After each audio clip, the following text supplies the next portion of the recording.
Hello, it's TJ, and today I'm going to go over the navbars. So,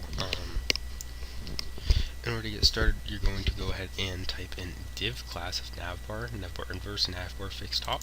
So go ahead and make you a navbar. It will be black, and it will be fixed to the top of the screen. So that means if you have content, it will stay fixed to the top of the screen when you scroll down. So then I'm going to go ahead and put in a div class of container. Now this will be a full width navbar too, and I'll go over and make a different one here in a little bit. So div class of container, and then inside of this I'm going to go ahead and put div class is equal to navbar header, and inside of that I'm going to put a button. So button class is equal to navbar toggle. Now this is for mobile devices here. Type is equal to button, and data toggle is equal to collapse. Then data target is equal to .bs. No, we don't actually need to put that. We're gonna not use that. Okay, so on the side of the button, we're going to use some span classes here.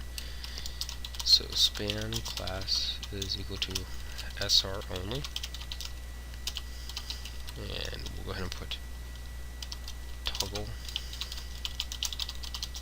invert or navigation. So then we'll put a span class of icon bar, and close that and copy this so 2 more times here. So 1, 2, 3, there you go. And that's all you have to do there. And then we're going to, outside of the button, put an a ref of equal to tag and then site name, for example. Okay, so then we can actually go ahead and actually make the nav, and in order to do so, we will get out of this div and put a nav class of equal to collapse navbar collapse and bs navbar collapse. Alright, so I need to go back up here now and make sure we do have this.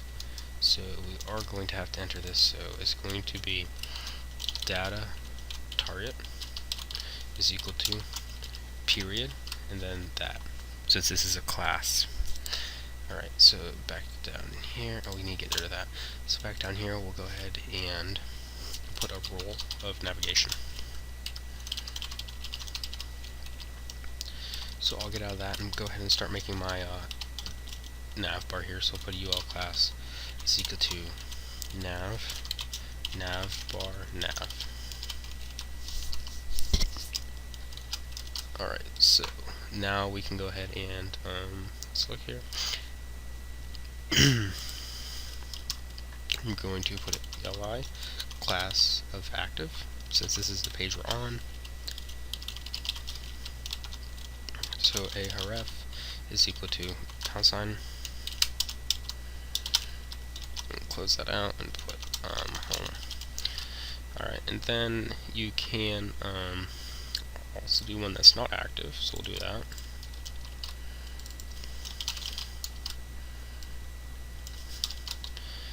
And then we can also have a drop down, so li class is equal to drop down. So then we'll put an a ref $,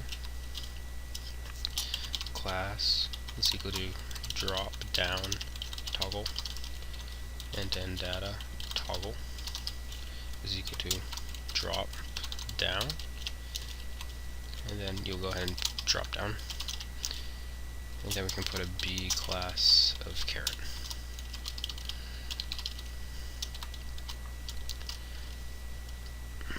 Alright, so then we can also go inside of here and put a UL, and put a class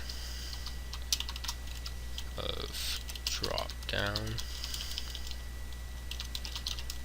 menu. And then we can put our li and a ref is equal to £, some action. And then you can go ahead and copy this a couple times. Alright, so that's really everything that you need to know for that. You can also put a form inside of a navbar. So in order to do that, we can go ahead and use this code here. I'm just going to copy paste this right in here to make this speed this up here. So we put this right here, and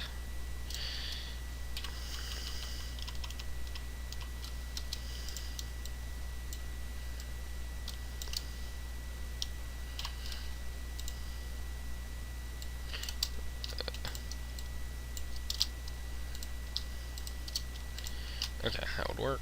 And you also can then have a UL class going to the right, and that will make you so you can have a drop down menu on the right. So I'll go ahead and paste this one here, and then I'll just explain how these exactly work. So these both have to be inside the nav still.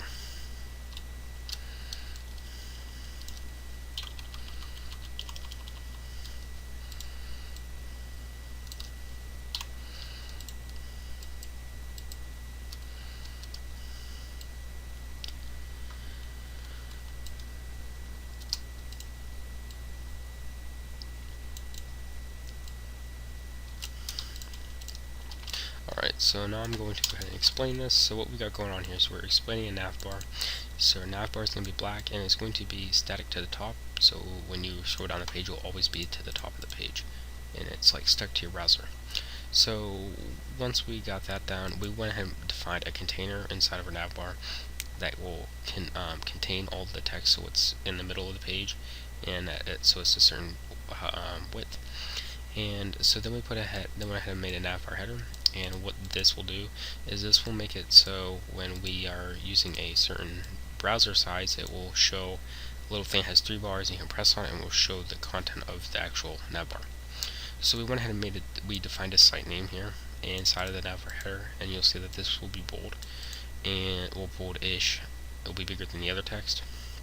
So inside of the navbar, we created a nav class, and the nav class is what actually contains the nav bar, if you will. It will contain the navigational units. So I went ahead and made a UL class of navbar nav, and I made a list item, and it's called active, and you'll see how it's going to be kind of like white behind it. I went ahead and made another list item, and then a drop down. Inside the drop down, we have an ARF, and it's a drop down toggle.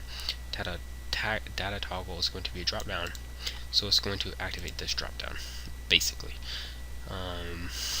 So then we have a form class here. I'm just showing that you can put a form in that too, so you can do a search. So we're just going to do navbar form, navbar left, then we're going to do a search. We're going to have a form group, type, form control, and a search. So by type's going to submit, so you can submit that. You also can have that being like an ARF, whatever you want to do there. And then inside the UL class, we have navbar, and the navbar right, because this is going to the right.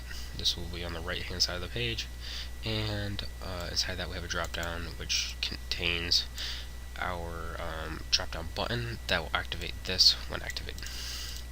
So that's it for right now. I need to do one more thing here before we can do this. We have to go to the top of our page here and add one little thing here so it works with regular device sizes.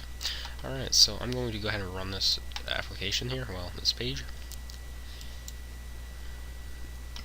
And we should see, we do have a couple errors here. That works, okay. I need to look into these, oh crap. I gotta look into these real quick.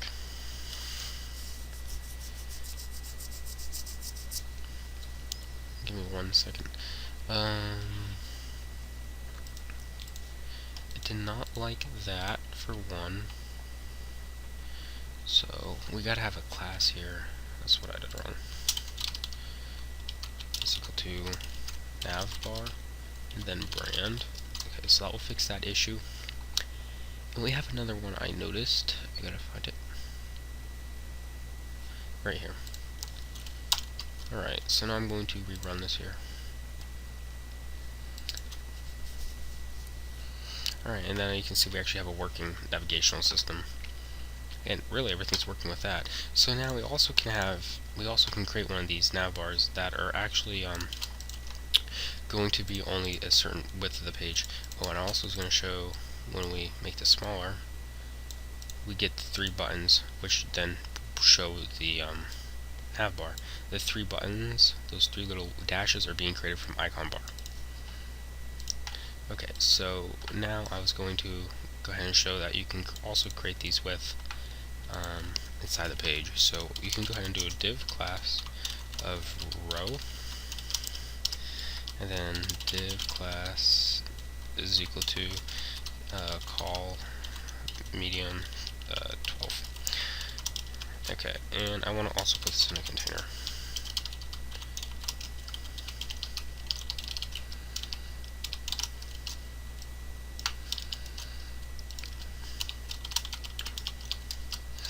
Okay, I want to tab that over and go ahead and paste that all right there. And now I'm going to figure this out real quick. There it is, right there. There we go, and tab that over. Alright, so I'm going to go ahead and run this one now too.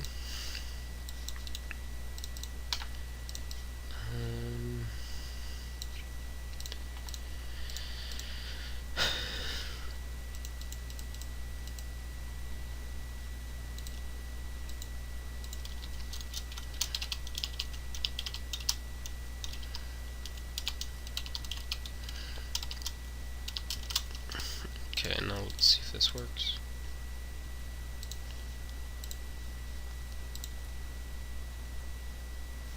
Actually, I know why this is not working.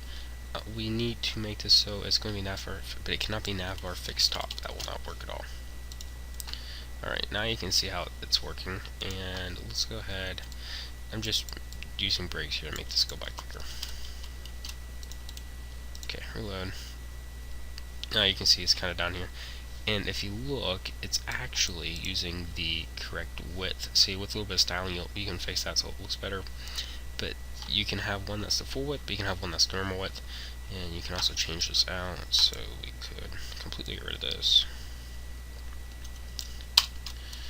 If you don't want to do that, you could just use that. But I would definitely use this one.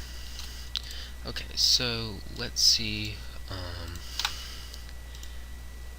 We can go over breadcrumbs, which are really easy and quick to do. So let's just each one of breadcrumbs.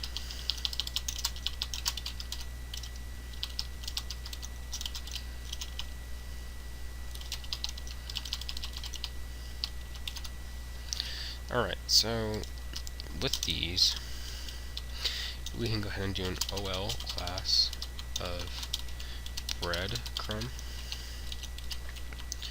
and then we can go ahead and close that. We need to then put an li, and then a href is equal to £, and then we just need to go ahead and put, like, for example, home. So let's go ahead and copy this. Okay, so then we can put home, library, and then book name. Okay, so for this one here, I'll put li class of active, and then I'll go ahead and run this. And if you'll see, it will look like pagination. And just like so, you got home, library, and then active. And actually, that looks wrong. And I just messed that up. Li class active. Yeah, we don't need the href. Okay, now we should be able to run that. And that looks right. Okay, so that's it for that. And then we also have different forms of pagination. So I'll go over this for the last thing in this tutorial. So then we'll have H1 pagination. And there's a lot of different paginations. UL class of pagination. And then you can just go ahead and have a bunch of LIs. And then a ref is equal to some item. And you can do, we'll go ahead and put arrows here. So we will use that for the left.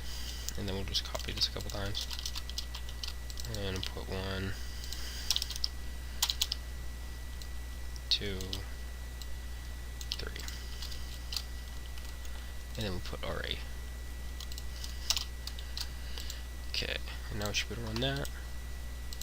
And you'll see how they all is pagination.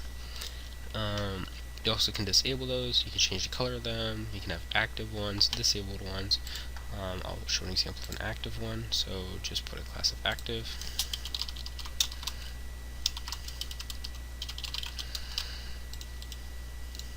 Okay, as you can see, that's active, but that really realistically will not be like that. It'd be more like this. Oh, my bad. As you can see, it's on the 1 now. You also can just change the size of them. You can also have paged ones. So what you could do is something like this. So UL class of pager.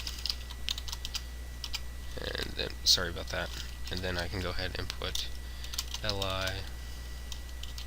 a ref is equal to $. And then go to previous. Okay, then we can go ahead and copy that. And we'll put next on this side.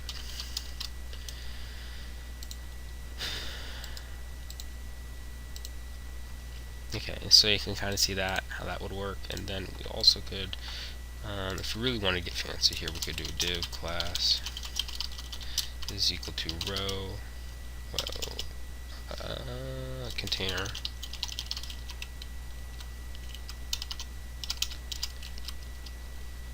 and it can go div class is equal to row, then div class is equal to column medium 12. Actually, no, it'd be 3. That'd be 4 and 3. I mean 4 and 4, which would equal 12. Okay, so this is in here. Oh, that was wrong one. Crap. Sorry. Go ahead, put that where it belongs. And I will put that there. I'll put that there. I'll put that there. And let's go ahead and tab these correctly.